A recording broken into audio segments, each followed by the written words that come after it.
আমন্ত্রণ রাতের বাংলাদেশের শুরুতেই জানাবো শিরোনাম। সাবেক সেনাপ্রধান আজিজ আহমেদের উপর যুক্তরাষ্ট্রের নিষেধাজ্ঞা অপ্রত্যাশিত ও দুর্ভাগ্যজনক, অভিযোগ অস্বীকার করে বললেন অবসরপ্রাপ্ত জেনারেল। আমি বিজিবি থাকা অবস্থায় বা সেনাপ্রধান হিসাবে চাকরিকালীন সময় আমি আমার কোনো ভাইকে বা নিকট আত্মীয় কাউকে আমি কোনো কন্ট্রাক্ট দিয়েছি, এটা যদি প্রমাণ করতে পারে আমি যে কোনো কনসিকুয়েন্স মেনে নিতে প্রস্তুত আছি। দূতাবাসকে আগেই জানিয়েছিল যুক্তরাষ্ট্র, জানালেন পররাষ্ট্রমন্ত্রী। এটি ভিসা নীতি নয় বললেন কাদের। খুশির কিছু দেখছেন না ফখরুল। অনেকেই খুশি হবেন যে আপনার আজিজের স্যাংশন এসছে। আমি মনে করি যে ওটা হচ্ছে আরেকটা বিভ্রান্ত করা। যে ভিসা নীতি ঘোষণা করা হয়েছিল সেটির অধীনে তাকে ভিসা রেস্ট্রিকশন দেওয়া হয়নি, অন্য অ্যাক্টের অধীনে তাকে ভিসা রেস্ট্রিকশন দেওয়া হয়েছে। দুর্নীতির মার্কিন অভিযোগ সরকারকে খতিয়ে দেখার পরামর্শ টিআইবির। এটি অসম্মানের বলছেন বদিউল আলম মজুমদার।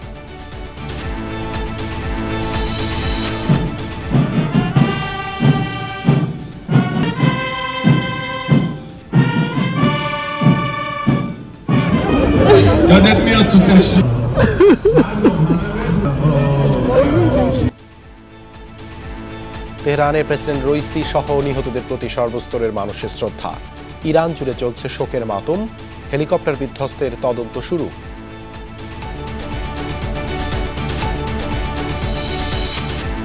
দ্বিতীয় ধাপের উপজেলা নির্বাচনেও এগিয়ে আওয়ামী লীগ সমর্থকরা।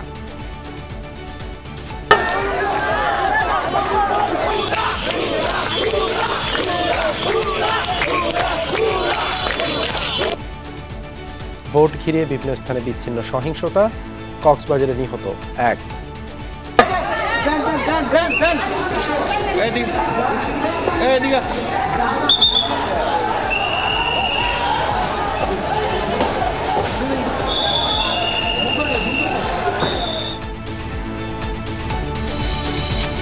ময়মনসিংহের ত্রিশালে গর্ত থেকে 2 শিশু সহ 3 জনের মরদেহ উদ্ধার। 6 দিন ধরে নিখোঁজ ছিলেন তারা। হত্যার পর মাটি চাপা দেয়া হয়, ধারণা পুলিশের।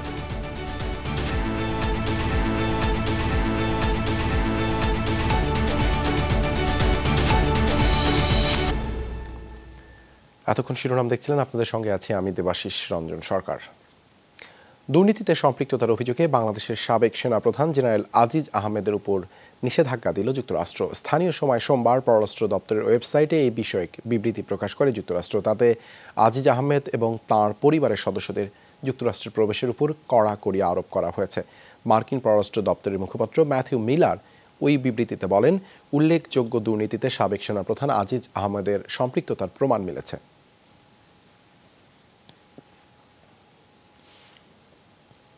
শাস্তি পাওয়ার মতো কোনো অপরাধ করেননি বলে দাবি করেছেন সাবেক সেনাপ্রধান জেনারেল আজিজ আহমেদ। যমুনা টেলিভিশনকে দেয়া একান্ত সাক্ষাৎকারে তিনি দাবি করেন, ভাইদেরকে সম্পদশালী করতে কখনোই ক্ষমতার অপব্যবহার করেননি। নিষেধাজ্ঞার বিষয়ে তিনি চ্যালেঞ্জ ছুড়ে দিয়ে বলেন, অভিযোগ প্রমাণ করুক যুক্তরাষ্ট্র। জেনারেল আজিজের সাক্ষাৎকারটি নিয়েছেন সহকর্মী আবদুল্লাহ তুহিন ও আখলাকুস সাফা। আমি 4 বছর বিজিবি থাকাকালীন এবং 3 বছর সেনাপ্রধান থাকাকালীন কেউ যদি একটা প্রমাণ দিতে পারে আমি আমার কোনো ভাইকে বা আত্মীয়কে বিজিবিতে বা সেনাবাহিনীতে কোনো কন্ট্রাক্ট দিয়েছি। মার্কিন নিষেধাজ্ঞায় উল্লেখ করা বাংলাদেশের গণতান্ত্রিক পরিবেশের অবনতি, ক্ষমতার অপব্যবহার ও দুর্নীতি নিয়ে যে অভিযোগ, তার উত্তরে এভাবেই চ্যালেঞ্জ ছুড়ে দেন সাবেক এই সেনাপ্রধান। এখন আমি ইউনিফর্মের বাইরে কেউ যদি প্রমাণ করতে পারে আমি বিজিবি থাকা অবস্থায় বা সেনাপ্রধান হিসাবে চাকরিকালীন সময় আমি আমার কোনো ভাইকে বা নিকট আত্মীয় কাউকে আমি কোনো কন্ট্রাক্ট দিয়েছি, এটা যদি প্রমাণ করতে পারে আমি যে কোনো কনসিকুয়েন্স মেনে নিতে প্রস্তুত আছি। এখানে আরেকটা কথা বলে নেই, আপনারা যদি খোঁজ নেন, বিজিবিতে যান, ডিজিডিপিতে যান, যে আমার ভাইদের কারো বিজিবিতে বা সেনাবাহিনীতে কোনো ঠিকাদারি করার জন্য, কন্ট্রাক্ট নেওয়ার জন্য কোনো ধরনের লাইসেন্স বা কিছু আছে কিনা, এটা তো আপনারা প্রমাণ পেয়ে যাবেন, দেখেন তাদের নামে আছে কিনা। সেনাবাহিনীর যন্ত্র ক্রয়ে যে দুর্নীতির কথা বলা হয়েছে, এর সঙ্গেও নিজের জড়িত নন বলে জোর দাবি করেন আজিজ আহমেদ। 26শে জুন ডিজিডিপি কন্ট্রাক্ট করে কন্ট্রাক্টরের সাথে এই ইকুইপমেন্টটা আনার বিষয়ে। আমি সেনাপ্রধান হিসাবে 2016তেও ছিলাম না, 2017তেও ছিলাম না, 2018-র 25 তারিখ দায়িত্বভার গ্রহণ করি। অথচ এই ইকুইপমেন্টটার কেনা সব প্রক্রিয়া কিন্তু আগে হয়েছে, 2016 থেকে শুরু হয়েছে। এবং এই যে কন্ট্রাক্ট, এই ধরনের মিলিটারি হার্ডওয়্যার বা অন্যান্য কিনতে হলে সেটা ডিজিডিপির মাধ্যমে তারা হলো টেন্ডার দেয়, তারা হলো কন্ট্রাক্টর কোনটা শর্ট লিস্টিং করে ওটা আলটিমেটলি চুক্তিটা ডিজিডিপি করে, সেনাবাহিনী করে না। এবং ডিজিডিপি সেনা সদরের অধীনে নয়, এটা মিনিস্ট্রি অফ ডিফেন্স এবং এফডি তাদেরকে নিয়ন্ত্রণ করে। তো 25 তারিখে আমি দায়িত্বভার গ্রহণ করলাম, এর পরের দিন হলো কন্ট্রাক্ট সাইন করেছে ডিজিডিপি, তাও সেনা সদর না। আমার এখানে ইনভলভমেন্টটা কোথায় হলো? এই ইকুইপমেন্টে। মার্কিন নিষেধাজ্ঞাকে অপ্রত্যাশিত আর দুর্ভাগ্যজনক বলে মন্তব্য করেন তিনি। This is very unfortunate. Pick Sick limited থেকে হাঙ্গেরি বেসড একটা কোম্পানি থেকে এই ইকুইপমেন্টটা একটা ইকুইপমেন্ট কেনা হয়েছিল। এইটা হলো কমিউনিকেশন রিলেটেড ইন্টেলিজেন্স একটা ইকুইপমেন্ট। আমার কাছে সব কিছু ডকুমেন্টের আছে, কপি আছে। কেউ যদি এনিবডি ওয়ান্টস আমার থেকে নিয়ে যেতে পারে। আব্দুল্লাহ তুহিন, যমুনা নিউজ, ঢাকা। কথা বলছে যে যেটার কন্ট্রাক্ট নিয়ে। দুর্নীতির অভিযোগে সাবেক সেনাপ্রধান জেনারেল আজিজ আহমেদের নিষেধাজ্ঞার বিষয়টি ভিসা নীতির প্রয়োগ নয় বলে মনে করেন সরকারের নীতি নির্ধারক মন্ত্রীরা। একে ব্যক্তিগত নিষেধাজ্ঞা হিসেবেই দেখছেন মন্ত্রীদের কেউ কেউ। দুর্নীতিতে সম্পৃক্ততার অভিযোগে সাবেক সেনাপ্রধান জেনারেল আজিজকে যুক্তরাষ্ট্রে প্রবেশে নিষেধাজ্ঞা দিয়ে বিবৃতি প্রকাশ করেছে মার্কিন পররাষ্ট্র দপ্তর। এ নিয়ে প্রতিক্রিয়া জানিয়েছেন সরকারের নীতি নির্ধারক মন্ত্রীরা। স্বরাষ্ট্রমন্ত্রী বলেছেন, যুক্তরাষ্ট্র অনেক দেশের নাগরিককে ব্যক্তিগতভাবে নিষেধাজ্ঞা দিয়েছে। আমেরিকান সরকার কিন্তু অনেক দেশে অনেক পার্সোনাল লেভেলেও এই ধরনের নিষেধাজ্ঞা দিয়েছেন, অনেক দেশে দিয়েছে। কাজে এটা তাদের জন্য নতুন কিছু নয়। আমাদের যাকে দিয়েছেন এটা আমাদের কাছে এখনো সঠিকভাবে আমাদের কাছে আসে নাই। সড়ক পরিবহন মন্ত্রী ও পররাষ্ট্রমন্ত্রী বলেছেন, নির্বাচন, মানবাধিকার ও গণতন্ত্র ইস্যুতে যুক্তরাষ্ট্র ভিসা নীতি দিয়েছিল। সেই নীতির আওতায় নিষেধাজ্ঞা দেয়া হয়নি জেনারেল আজিজকে। এই সিদ্ধান্ত আগেই জানানো হয়েছিল দূতাবাসে। জেনারেল আজিজের বিরুদ্ধে আসলে যে ব্যবস্থা নেওয়া হয়েছে সেটা ভিসা নীতির প্রয়োগ নয়, এটি অ্যাপ্রোপ্রিয়েশন আইনের অধীনে। এটা কোনো ইম্পোজ করানো। যে ভিসা নীতি ঘোষণা করা হয়েছিল সেটির অধীনে তাকে ভিসা রেস্ট্রিকশন দেওয়া হয়নি, অন্য অ্যাক্টের অধীনে তাকে ভিসা রেস্ট্রিকশন দেওয়া হয়েছে। আমরা দুর্নীতির বিরুদ্ধে আমাদের সরকার জিরো টলারেন্স নীতি গ্রহণ করেছে। পররাষ্ট্রমন্ত্রী বলেছেন, যুক্তরাষ্ট্র বাংলাদেশ দুই দেশই সম্পর্ক এগিয়ে নিতে চায়, একসাথে কাজ করতে চায় দুর্নীতির বিরুদ্ধে। আমরা ইউএসের সাথে আমরা এঙ্গেজমেন্টের মধ্যে আছি। আমরা দুর্নীতি দমন বলুন, সন্ত্রাস দমন বলুন, হিউম্যান ট্রাফিকিং, অন্যান্য ক্ষেত্রে আমরা একযোগে কাজ করছি। আমরা দুর্নীতি দমনের ক্ষেত্রে আমরা ইউএসের সাথে একসাথে কাজ করি। ঢাকা রিপোর্টার্স ইউনিটির উদ্যোগে আয়োজিত মিট দ্য রিপোর্টার্স অনুষ্ঠানে পররাষ্ট্রমন্ত্রী বলেন, একটি গোষ্ঠী বাংলাদেশের বিরুদ্ধে ষড়যন্ত্র চালিয়ে 7 জানুয়ারি নির্বাচনকে বিতর্কিত করতে চায়। আলমগীর স্বপন, যমুনা নিউজ, ঢাকা। জেনারেল আজিজের উপর নিষেধাজ্ঞায় খুশি হওয়ার কিছু নেই, কারণ র্যাবের উপর নিষেধাজ্ঞা আরোপ হলেও বন্ধ হয়নি তাদের ভয়ঙ্কর কার্যক্রম। এমন মন্তব্য করেছেন বিএনপির মহাসচিব মির্জা ফখরুল ইসলাম আলমগীর। বলেছেন, কে কি করলো তা দিয়ে গণতন্ত্র রক্ষা হবে না। গণতন্ত্র প্রতিষ্ঠা করতে হলে নিজেদের পায়ে দাঁড়াতে হবে, নামতে হবে রাজপথে। ঢাকা রিপোর্টার্স ইউনিটি ডিআরইউতে জাগবার প্রতিষ্ঠাতা সভাপতি শফিউল আলম প্রধানের 7ম মৃত্যুবার্ষিকীর আলোচনা সভা। এতে প্রধান অতিথি হিসেবে যোগ দেন বিএনপি মহাসচিব মির্জা ফখরুল ইসলাম আলমগীর। দ্রব্যমূল্য, ভঙ্গুর অর্থনীতি, সমসাময়িক রাজনীতি ও দেশে গণতন্ত্রহীনতার সমালোচনা করেন তিনি। বলেন, 15 বছরে অপকর্মের কারণে জনসমর্থন হারিয়ে আওয়ামী লীগ এখন সুষ্ঠু নির্বাচন দিতে ভয় পায়। সেই একইভাবে তারা একদলীয় শাসন প্রতিষ্ঠার জন্য, বাকশাল তৈরি করার জন্যই তারা কিন্তু প্রায় বহুদূর এগিয়ে গেছে। এবার এটা করছে তারা সুকৌশলে। যেটা একটা গণতন্ত্রের একটা লেবাস, একটা ছদ্মবেশ, কালখাল্লা পরিয়ে দিয়ে নির্বাচন করে। সাবেক সেনাপ্রধান আজিজ আহমেদের উপর নিষেধাজ্ঞা প্রসঙ্গেও কথা বলেন মির্জা ফখরুল। বলেন এতে খুশি হওয়ার কোনো কারণ নেই। আমার নিজের ঘর যদি আমি নিজে সামলাতে না পারি, অন্য কেউ আমার ঘর সামাল দেবে না। অনেকেই খুশি হবেন যে আপনার আজিজের স্যাংশন এসছে। আমি মনে করি যে ওটা হচ্ছে আরেকটা বিভ্রান্ত করা। র্যাব সংগঠন হিসেবেই বন্ধ, পুলিশের 9 জন ছিল, তখন তো স্যাংশন হয়েছিল। তাতে কি ওদের সেই ভয়ঙ্কর যাত্রা যেটা, সেই যাত্রা বন্ধ হয়েছে? বন্ধ হয়নি। নিজেদের পায়ে নিজেদের দাঁড়াতে হবে, নিজেদের শক্তি নিয়ে দাঁড়াতে হবে এবং নিজেদের শক্তি নিয়েই তাদেরকে পরাজিত করতে হবে। ফখরুল বলেন প্রশাসন, রাষ্ট্রযন্ত্র, সেনাবাহিনীকে ব্যবহার করে ত্রাসের রাজত্ব কায়েম করেছে সরকার। এই অবস্থায় নিজেদের গণতন্ত্র নিজেদেরই রক্ষা করতে হবে। আন্দোলনের গতি তীব্র থেকে তীব্রতর করতে দল ও জোটের নেতাকর্মী এবং জনগণকে আহ্বান জানান তিনি। এবং সমস্ত নীতি নির্ধারণ করা হয় দুর্নীতিদের পরায়ণদের বাঁচানোর জন্য। লাভলি বিথি, যমুনা নিউজ, ঢাকা। দুর্নীতির অভিযোগ তুলে মার্কিন যুক্তরাষ্ট্রের নিষেধাজ্ঞার বিষয়টি খতিয়ে দেখার পরামর্শ দিয়েছেন ট্রান্সপারেন্সি ইন্টারন্যাশনাল বাংলাদেশ TIPর নির্বাহী পরিচালক ডক্টর ইফতেখারুজ্জামান। তার ধারণা দেশটির কাছে কোনো প্রমাণ থাকতে পারে। আর সুজন সম্পাদক বদিউল আলম মজুমদার বলেন, এই ধরনের পরিস্থিতি সামনে যেন না হয়, সেজন্য সরকারের তরফ থেকে আগাম পদক্ষেপ নেওয়া যেতে পারে। যে কোনো রাষ্ট্র অন্য একটা রাষ্ট্রের একজন কর্মকর্তা সম্পর্কে যখন এরকম পদক্ষেপ নেবে, তখন তাদের কাছে পর্যাপ্ত নির্ভরযোগ্য এবং যাচাই করা তথ্য না পেলে তারা কিন্তু এই ধরনের পদক্ষেপ নেওয়ার কোনো কারণ থাকতে পারে না। ডক্টর ইফতেখারুজ্জামান মনে করেন, গ্রহণযোগ্য কোনো প্রমাণ আছে বলেই এমন নিষেধাজ্ঞা। তার পরামর্শ, বাহিনীর সুনাম অক্ষুণ্ণ রাখতে বিষয়টি খতিয়ে দেখা উচিত। প্রাক্তন সেনাপ্রধান তার পরিবারের জন্য বিব্রতকর, দুঃখজনক এবং বাংলাদেশের জন্য বিব্রতকর, দুঃখজনক।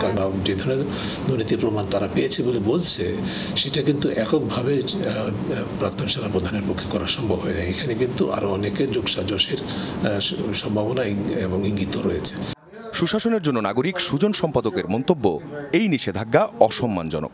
এটা অত্যন্ত দুঃখজনক যে আমাদের দেশের একজন গুরুত্বপূর্ণ ব্যক্তি, যিনি সেনাপ্রধান ছিলেন, গুরুত্বপূর্ণ পদে ছিলেন, তার উপর এইরকম একটা বিদেশি রাষ্ট্র নিষেধাজ্ঞা জারি করা, এটা লজ্জাস্কর। বদিউল আলম মনে করেন, আরও কারো বিরুদ্ধে এমন অভিযোগ থাকতে পারে। সে বিষয়ে এখনই পদক্ষেপ নেওয়া গেলে অক্ষুণ্ণ থাকবে ভাবমূর্তি। এখন এটা আমি মনে করি আমাদের সরকারের জন্য একটা জেগে উঠার ঘণ্টার ধ্বনি। অন্যান্য যারা এইসব অপকর্মের সাথে যুক্ত আছে তাদেরকে চিহ্নিত করে তাদের বিরুদ্ধে দ্রুত ব্যবস্থা নেওয়াটা জরুরি বলে আমি মনে করি। তবে নিষেধাজ্ঞা কোনো দেশের সাথে কূটনৈতিক সম্পর্কে প্রভাব ফেলবে না বলেও মনে করেন ডক্টর ইফতেখারুজ্জামান। এটা একটা ডিসিপ্লিনারি অ্যাকশন, এটা একজন ব্যক্তির বিরুদ্ধে ওটা পদক্ষেপ নিয়েছে, এটা কোনো রাষ্ট্রের বিরুদ্ধে হয় না। বিদেশের কাছে বিব্রত হওয়ার আগে নিজেরা যেন আমরা এটাকে প্রতিরোধের মতো জায়গায় যেতে পারি, সেই অবস্থাটা সরকার প্রতিষ্ঠানে করা উচিত। আখলাকুস সাফা, যমুনা নিউজ, ঢাকা। ধর্মীয়ভাবে গুরুত্বপূর্ণ বিভিন্ন শহরে নেওয়া হচ্ছে প্রেসিডেন্ট সহ হেলিকপ্টার দুর্ঘটনায় নিহতদের মরদেহ। মঙ্গলবার রাজধানী তেহরানের পর ধর্মীয় গুরুত্বপূর্ণ শহর কোমে নেওয়া হয়েছে নিহতদের কফিন। এর আগে রাজধানী তেহরানে রইসি সহ নিহতদের সকলের প্রতি শ্রদ্ধা জানান সর্বস্তরের মানুষ।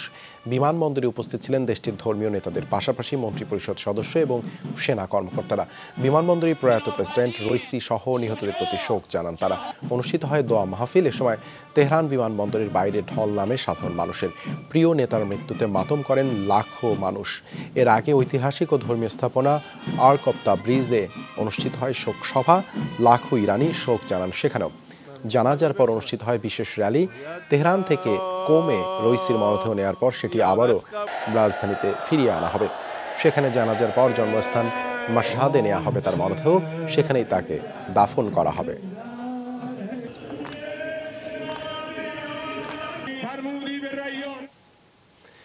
লাখ লাখ মানুষের আহাজারিতে ভারী হয়ে উঠেছে ইরানের বাতাস। প্রেসিডেন্ট ইব্রাহিম রইসি, পররাষ্ট্রমন্ত্রী এবং শীর্ষ ব্যক্তিত্বদের মৃত্যুতে চলছে মাতম। তাবরিজে শেষবারের মতো প্রেসিডেন্টের কফিন স্পর্শ করতে হুমড়ি খেয়ে পড়েন। শোক সভায় অংশ নিতে জড়ো হওয়া লাখো মানুষ। দেশ জুড়ে বিভিন্ন এলাকায় চলছে বিশেষ দোয়া ও প্রার্থনা। এদিকে হেলিকপ্টার বিধ্বস্ত হয়ে ইরানের প্রেসিডেন্টের নিহতের ঘটনায় তদন্ত শুরু করেছে তেহরান। প্রেসিডেন্ট ইব্রাহিম রইসির কফিনবাহী গাড়ি জনসম্মুখে আসতেই হুমড়ি খেয়ে পড়েন লাখো ইরানি। শেষবারের মতো প্রিয় প্রেসিডেন্টের কফিন স্পর্শ করতে যেন পাগল প্রায় তাবরিজের বাসিন্দারা। শোকার্ত মানুষের আহাজারিতে ভারী হয়ে ওঠে তাবরিজের বাতাস। সোমবার দুর্ঘটনাস্থল থেকে প্রেসিডেন্ট ও পররাষ্ট্রমন্ত্রীর মরদেহ শহরটিতে নেয়ার পর থেকেই অবশ্য চলছে শোকের মাতম। ইসরায়েল বিরোধী কট্টর অবস্থানের জন্য ইরানে বেশ জনপ্রিয় ছিলেন ইব্রাহিম রইসি। রাজধানী তেহরানেও চলছে ইরানিদের মাতম। সড়কে সড়কে পড়েছে কান্নার রোল। ইরানিদের কি হবে, আমাদের দেশের কি হবে? দুর্ঘটনার পর থেকেই এই দুশ্চিন্তা তাড়া করে বেড়াচ্ছে। মৃত্যুর খবর নিশ্চিত হওয়ার আগ পর্যন্ত শুধু দোয়া করেছিলাম তিনি যেন বেঁচে থাকেন। এমন একজন ব্যক্তিত্বকে হারিয়ে আমরা মর্মাহত। তিনি শত্রুদের জন্য আতঙ্ক ছিলেন। ইরানকে নানাভাবে তিনি রক্ষা করেছেন। তার নেতৃত্বে গেল কয়েক মাস ধরে ইসরায়েল ও যুক্তরাষ্ট্রকে অপমান করে আসছে ইরান। রাষ্ট্রীয়ভাবে ইরানে পালিত হচ্ছে 5 দিনের শোক। বিভিন্ন শহরে ইরানিরা করছে বিলাপ। দেশ জুড়ে নিহতদের আত্মার মাগফিরাত কামনায় চলছে বিশেষ দোয়াও। ইরানিরা ভেঙে পড়বে না। তিনি ইরানের প্রথম শহীদ প্রেসিডেন্ট নন। আগেও এমন নায়কদের হারিয়েছে। এই পরিস্থিতির অভিজ্ঞতা আছে ইরানের। এই ঘটনা আমাদের আরো সুদৃঢ় করবে। পুরো ইরানের মানুষ শোকাহত। তিনি দেশের প্রেসিডেন্ট ছিলেন। আমরা এমন একজন রাষ্ট্রপ্রধানকে হারিয়েছি যিনি দেশের হয়ে নিরলসভাবে কাজ করে যাচ্ছিলেন। শুধু ইরানি নয়, কট্টরপন্থী এই নেতা জনপ্রিয় ছিলেন মুসলিম বিশ্বের অনেক দেশেই। তাই ইরাক, লেবানন, ইয়েমেন, সিরিয়ার মতো আরব দেশগুলোতেও চলছে শোকাহত মানুষের আর্তনাদ। পুরো মুসলিম বিশ্বেই প্রেসিডেন্ট রইসি জনপ্রিয়। হোসেন আমির আবদুল্লাহিয়ানও পররাষ্ট্রমন্ত্রী হিসেবে দক্ষতার ছাপ রেখেছেন। মধ্যপ্রাচ্যে মুসলিমদের অবস্থান শক্ত করতে তাদের ভূমিকা রয়েছে। আল্লাহ তাদের জান্নাত দান করুন। দুর্ঘটনা তদন্তের ঘোষণা দিয়েছে ইরান। সশস্ত্র বাহিনীর প্রধান মেজর জেনারেল মোহাম্মদ বাঘেরির তত্ত্বাবধানে হেলিকপ্টার দুর্ঘটনার তদন্তের জন্য উচ্চপদস্থ একটি দলকে দায়িত্ব দেওয়া হয়েছে। ব্রিগেডিয়ার আলী আবদুল্লাহির নেতৃত্বে দলটিকে এরই মধ্যে পাঠানো হয়েছে ঘটনাস্থলে।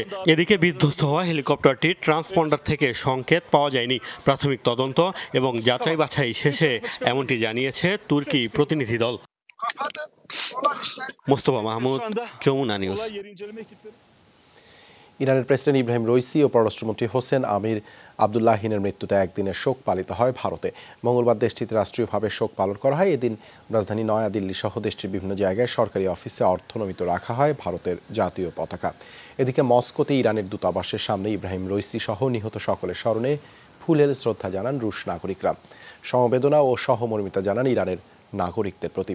শোকবার্তা পাঠিয়েছেন উত্তর কোরিয়ার সর্বোচ্চ নেতা কিম জং উন। আরও অনেক দেশেও পালিত হচ্ছে শোক।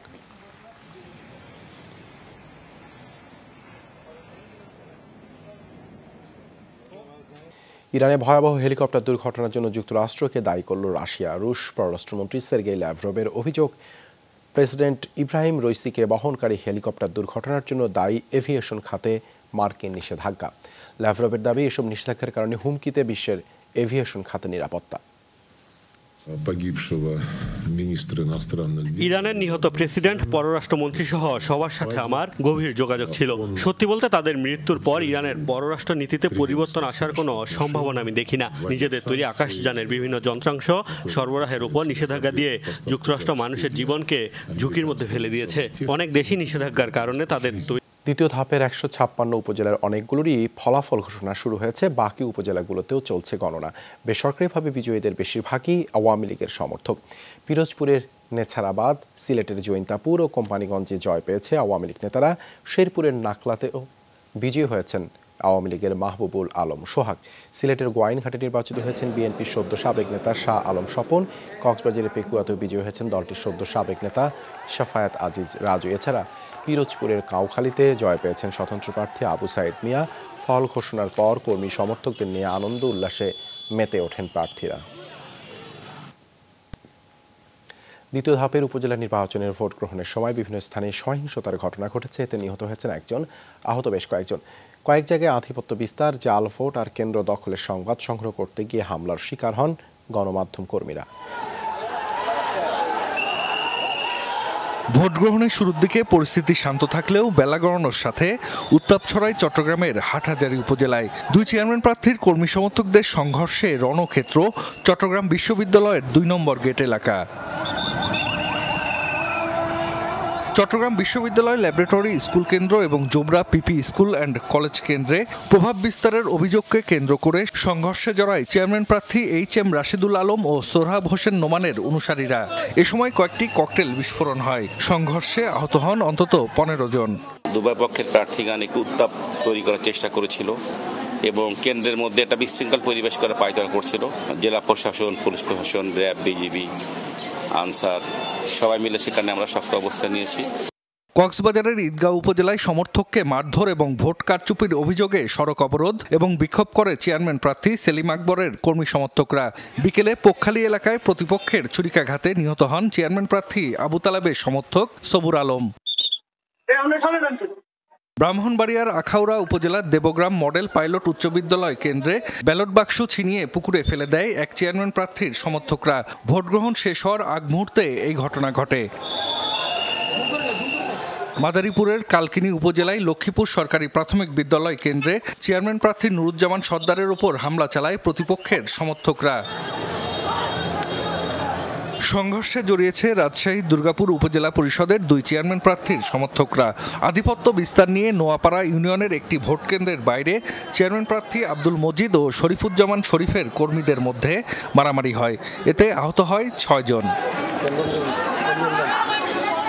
লক্ষ্মীপুরের রামগঞ্জে কেন্দ্র দখলের চেষ্টার অভিযোগে 5 জনকে আটক করা হয়। পশ্চিম কাজিরখিল সরকারি প্রাথমিক বিদ্যালয় কেন্দ্র দখলের জন্য সেখানে জড়ো হয় এক চেয়ারম্যান প্রার্থীর সমর্থকরা। তারা ভোটারদের বাধা দেয়। পরে পরিস্থিতি নিয়ন্ত্রণে আনে পুলিশ। খাগড়াছড়ি সদর উপজেলার ভুয়াছড়ি সরকারি প্রাথমিক বিদ্যালয় কেন্দ্র দখল ও ব্যালট বাক্স ছিনতাইয়ের চেষ্টা হয়। হামলায় আহত হন প্রিজাইডিং অফিসার। পরিস্থিতি নিয়ন্ত্রণে আনতে ফাঁকা গুলি ছোড়ে পুলিশ। এ ঘটনায় আধা ঘন্টা ভোট গ্রহণ বন্ধ ছিল।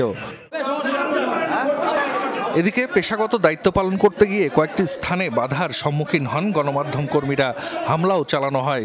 শরীয়তপুরের জাজিরায় এক চেয়ারম্যান প্রার্থীর সমর্থকদের হামলায় 6 সাংবাদিক সহ আহত 9 জন। জামালপুরের বক্সিগঞ্জ উপজেলার একটি ভোট কেন্দ্রে সংবাদ সংগ্রহ করতে গেলে বাধা দেয়া এবং অসদাচরণের অভিযোগ উঠেছে এক নির্বাহী ম্যাজিস্ট্রেটের বিরুদ্ধে। নরসিংদীর বেলাবর একটি কেন্দ্রে চেয়ারম্যান প্রার্থীর সমর্থকরা সাংবাদিকদের সংবাদ সংগ্রহে বাধা দেয়। লক্ষ্মীপুরে ভাঙচুর করা হয় গণমাধ্যম কর্মীর মোটরসাইকেল। জাহিদ হাসান, যমুনা নিউজ। দ্বিতীয় ধাপে 156 উপজেলায় নির্বাচনে 30% বেশি ভোট পড়েছে বলে জানিয়েছেন প্রধান নির্বাচন কমিশনার কাজী হাবিবুল আওয়াল। বিকেলে আগারগাঁও নির্বাচন ভবনে সাংবাদিকদের তিনি এ তথ্য জানান। 30% ভোটকে কখনোই খুব উৎসাহব্যঞ্জক মনে করি না। একটা বড় প্রধানতম কারণ হতে পারে দেশের একটা বড় রাজনৈতিক দল তারা প্রকাশ্যে এবং ঘোষণা দিয়ে ভোট বর্জন করেছে এবং জনগণকে ভোট প্রদানেও নিরুৎসাহিত করেছে। আমাদের ভোট নিয়ে কোনো সংকট নেই, সংকটটি হচ্ছে রাজনীতিতে। ভিকারুন্নেসা নূন স্কুলের প্রথম শ্রেণীর 169 শিক্ষার্থীর ভর্তি বাতিলই থাকছে। ভর্তিতে দুর্নীতি ও অনিয়মের অভিযোগ তদন্তের নির্দেশ দিয়েছেন হাইকোর্ট। পাশাপাশি অপেক্ষমান তালিকা থেকে শিক্ষার্থী ভর্তির নির্দেশ দেয়া হয়েছে। বয়সসীমা না মানার অভিযোগে ভিকারুন্নেসায় প্রথম শ্রেণীতে ভর্তিচ্ছু 2 শিক্ষার্থীর মা রিট করেন হাইকোর্টে। গত 14 জানুয়ারি সে রিটের প্রাথমিক শুনানি নিয়ে 23 জানুয়ারি রুলসহ আদেশ দেন আদালত। ভর্তি বাতিল বহাল রেখে জারি করা রুল নিষ্পত্তি করে মঙ্গলবার দীর্ঘ রায় দেন বিচারপতি JBM হাসান ও বিচারপতি রাজিকাল জলিলের দ্বৈত বেঞ্চ। সেই সাথে বাতিল হওয়া আসনগুলোতে আগামী 15 দিনের মধ্যে অপেক্ষমান তালিকা থেকে ভর্তির নির্দেশ দেওয়া হয়। এজ লিমিটের বাইরে যাদের ভর্তি সেটা যে চ্যালেঞ্জ করেছিলাম সেটা বহাল থাকলো, অর্থাৎ তাদের ভর্তিটা বাতিল হয়ে গেল এবং ওয়েটিং থেকে ফিল আপ করার জন্য নির্দেশনা দিল। এছাড়া ভর্তি বাতিল হওয়াদের অনলাইন আবেদন ও ভর্তির ক্ষেত্রে কোনো অনিয়ম ছিল কিনা তা তদন্তে 3 সদস্যের কমিটি গঠন করে দিয়েছেন হাইকোর্ট। অতিরিক্ত সচিব পদমর্যাদার নিচে নয় এমন কাউকে প্রদান করে মাধ্যমিক ও উচ্চ মাধ্যমিক শিক্ষা বোর্ড ঢাকায়ের চেয়ারম্যানের একজন প্রতিনিধিকে অন্তর্ভুক্ত করে এবং বুয়েটের একজন কারিগরি বিশেষজ্ঞকে অন্তর্ভুক্ত করে এই অনিয়ম তদন্ত করার জন্য নির্দেশ দিয়েছেন। মাননীয় আদালত অভিভাবকের দায়ও কিছুটা দায় আছে বলে পর্যবেক্ষণ দিয়েছেন। অভিভাবকদের আইনজীবীর দাবি, গাফিলতি দুর্নীতি থাকলে সেটার দায় মাওসী কিংবা ভিকারুন্নেসার। রায়ে শিক্ষার্থী ও অভিভাবকদের ভুক্তভোগী করা হয়েছে। তারা কোথাও দেখাইতে পারেন না যে এই লটারিতে কোনো দুর্নীতি ছিল। এর মানে হচ্ছে গিয়ে যাদের দায় ছিল তারা কেউ ভিকটিম হইল না, ভিকটিম হইল গিয়ে 169 জন ছাত্রী এবং তার বাবা মারা। এই বাচ্চাগুলো এখন যাবে কোথায়? এরা 2 মাস এই ভিকারুন্নের সাথে পড়ার পর এদেরকে আপনি জীবন শুরু করার সময় বলে দিলেন যে আরে তোমরা তো হাইকোর্টের রায় তো তোমরা বাতিল হয়েছে, তোমাদের মধ্যে ঝামেলা আছে। মাওশির মতে 2024 শিক্ষাবর্ষের প্রথম শ্রেণীতে ভর্তির ক্ষেত্রে বয়সের ঊর্ধ্বসীমা অনুসরণ করেনি ভিকারুন্নিসা কর্তৃপক্ষ। 1 জানুয়ারি 2017 সালের আগে জন্ম নেওয়া শিক্ষার্থীদের ভর্তি করার প্রক্রিয়া ছিল বিধি বহির্ভূত। এসব ভর্তি হওয়া শিক্ষার্থীদের মধ্যে 2015 সালে জন্মগ্রহণকারী 10 জন ও 2016 সালে জন্মগ্রহণকারী শিক্ষার্থী সংখ্যা ছিল 159 জন। এরপর স্কুল কর্তৃপক্ষ সবারই ভর্তি বাতিল করে। মহিউদ্দিন মধু, যমুনা নিউজ, ঢাকা। ময়মনসিংহে 30 সালে পতিত জমির একটি গর্ত থেকে উদ্ধার করা হয়েছে নারী ও 2 শিশুর মরদেহ। পতিত স্থানে ছিন্ন ভিন্ন মানুষের দেহের কিছু অংশ দেখতে পায় এলাকাবাসী। খবর দিলে পুলিশ ঘটনাস্থল থেকে মরদেহগুলো উদ্ধার করে। ময়মনসিংহের ত্রিশাল উপজেলার নয়াপাড়া এলাকায় পতিত জমিতে পুঁতে রাখা ছিল 2 শিশু ও 1 নারীর মরদেহ। শিয়াল গর্ত খুঁড়ে মরদেহের বিভিন্ন অংশ জমিতে ছড়িয়ে ছিটিয়ে রাখে। টের পায় এলাকাবাসী। খবর দেয়া হয় পুলিশে। এরপর খণ্ডিত অংশসহ মরদেহ 3টি উদ্ধার করে পুলিশ। একটা অর্ধাংশ গলিত লাশ, অর্ধেক আছে, মাথা নাই, হাত পা এক সাইডের আছে আর কি। থাকার পরে এটা দেখার পরে অনেক ডাইকে ডুকে আনছে। এখানে এক লাশ ছোট বাচ্চা, ওইখানে আরেকটা পাওয়া গেছে আর কি। আইন শৃঙ্খলা বাহিনী এটা উদ্ধার করছে। কে বা কারা হত্যার পর মরদেহ মাটি চাপা দেয় তার কোনো হদিস পাওয়া যায়নি। এ ঘটনায় এলাকায় চাঞ্চল্য ছড়িয়ে পড়েছে। জানাজানির পরপরই মানুষজন ভিড় জমায় ঘটনাস্থলে। পুলিশের ধারণা সপ্তাহখানেক আগে পুঁতে রাখা হয় মরদেহ 3টি। এর বডি প্রত্যেকটাই হাইলি ডিকম্পোজড। আমরা অনুমান করছি হয়তো 4-5 দিন আগে এখানে লাশটা কোনোভাবে এই হত্যাকাণ্ডটা ঘটিয়ে, অবশ্যই হত্যাকাণ্ডই বলে মনে হচ্ছে প্রাথমিকভাবে, হত্যাকাণ্ড ঘটিয়ে এখানে লাশটা এখানে ডিসপোজ করা হয়েছে। পুলিশ জানিয়েছে রাতে পরিচয় মিলে তাদের। মৃত নারীর নাম আমেনা, সাথে 2 সন্তান আয়ান ও আবু বক্কর। নারীর স্বামীর বাড়ি ত্রিশালের কানিহারি ইউনিয়নেই। গত বৃহস্পতিবার থেকে নিখোঁজ ছিলেন তারা। হুসাইন শাহিদ, যমুনা নিউজ, ময়মনসিংহ। বাংলাদেশের সাথে শান্তিপূর্ণ ও টেকসই অর্থনৈতিক সম্পর্ক গড়তে চায় অস্ট্রেলিয়া। পররাষ্ট্রমন্ত্রী ডক্টর হাসান মাহমুদের সঙ্গে বৈঠক শেষে কথা জানান দেশটিতে সফররত পররাষ্ট্রমন্ত্রী পেনি ওং। বলেন, দ্বিপাক্ষিক সম্পর্ক উন্নয়ন, কারিগরি খাতে দক্ষতা বৃদ্ধি ও সামুদ্রিক নিরাপত্তা জোরদারেও কাজ করবে ক্যানবেরা। এ সময় বাংলাদেশের পররাষ্ট্রমন্ত্রী বলেন, স্বল্পোন্নত দেশের তালিকা থেকে উত্তরণ ঘটলেও বাংলাদেশকে শুল্কমুক্ত সুবিধা প্রদানে অব্যাহত রাখবে অস্ট্রেলিয়া। 3 দশকের মধ্যে অস্ট্রেলিয়ান কোনো পররাষ্ট্রমন্ত্রীর প্রথম দ্বিপক্ষীয় সফর। 2 দিনের সফরে সকালে ঢাকায় পৌঁছান দেশটির পররাষ্ট্রমন্ত্রী পেনি ওং। হযরত শাহজালাল বিমানবন্দরে তাকে স্বাগত জানান পররাষ্ট্র মন্ত্রণালয়ের মেরিটাইম অ্যাফেয়ার্স সচিব অবসরপ্রাপ্ত রিয়ার অ্যাডমিরাল মোহাম্মদ খুরশেদ আলম। দুপুরে সচিবালয়ে স্বরাষ্ট্রমন্ত্রীর সাথে বৈঠক করেন পেনি ওং। আলোচনায় রোহিঙ্গা প্রত্যাবাসন, আঞ্চলিক নিরাপত্তা ও পুলিশের প্রশিক্ষণের বিষয়গুলো উঠে আসে। পরে গণভবনে প্রধানমন্ত্রী শেখ হাসিনার সঙ্গে সৌজন্য সাক্ষাৎ করেন অস্ট্রেলিয়ান পররাষ্ট্রমন্ত্রী। বাংলাদেশের সাথে দ্বিপাক্ষিক সম্পর্ক উন্নয়ন ও পারস্পরিক স্বার্থ সংশ্লিষ্ট বিষয়ে আলোচনা হয় এ সময়। বিকেলে রাষ্ট্রীয় অতিথি ভবন পদ্মায় পররাষ্ট্রমন্ত্রী ডক্টর হাসান মাহমুদের সাথে বৈঠকে মিলিত হন পেনি ওং। পরে গণমাধ্যমে 2 দেশের পক্ষ থেকে ব্রিফিং করা হয়। পররাষ্ট্রমন্ত্রী ডক্টর হাসান মাহমুদ জানান, স্বল্পোন্নত দেশের তালিকা থেকে উত্তরণ ঘটলেও বাংলাদেশের জন্য শুল্কমুক্ত সুবিধা অব্যাহত রাখবে অস্ট্রেলিয়া। খুবই ফলপ্রসূ আলোচনা হয়েছে আমাদের। স্বল্পোন্নত দেশ থেকে উত্তরণ হলেও অস্ট্রেলিয়া শুল্কমুক্ত সুবিধা অব্যাহত রাখার প্রতিশ্রুতি দিয়েছে আমাদের। একই সাথে প্রযুক্তি ও কারিগরি খাতে বিনিয়োগে আগ্রহী অস্ট্রেলিয়া। মানব পাচার রোধ ও জলবায়ু পরিবর্তন মোকাবেলায় একসাথে কাজ করার বিষয়ে আলোচনা হয়েছে।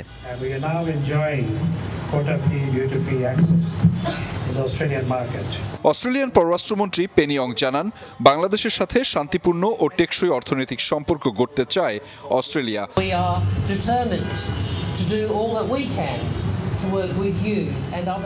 আঞ্চলিক নিরাপত্তা জোরদার ও অর্থনৈতিক সম্পর্ক উন্নয়নে আমরা প্রতিশ্রুতিবদ্ধ। এই দেশের কারিগরি খাতে আগ্রহীদের দক্ষতা বাড়াতে চাই আমরা। শ্রমনীতি ও সামুদ্রিক নিরাপত্তা, বিশেষ করে কোস্ট গার্ডের দক্ষতা বৃদ্ধিতে বাংলাদেশের অংশীদার হতে চাই আমরা। our economic relationship. রোহিঙ্গাদের আশ্রয় দেয় ধন্যবাদ জানান পেনি অং। তাদের সহায়তার আশ্বাস দিয়ে আঞ্চলিক নিরাপত্তা আর দুদেশের জনগণের সম্পর্ক উন্নয়নে জোর দেন তিনি।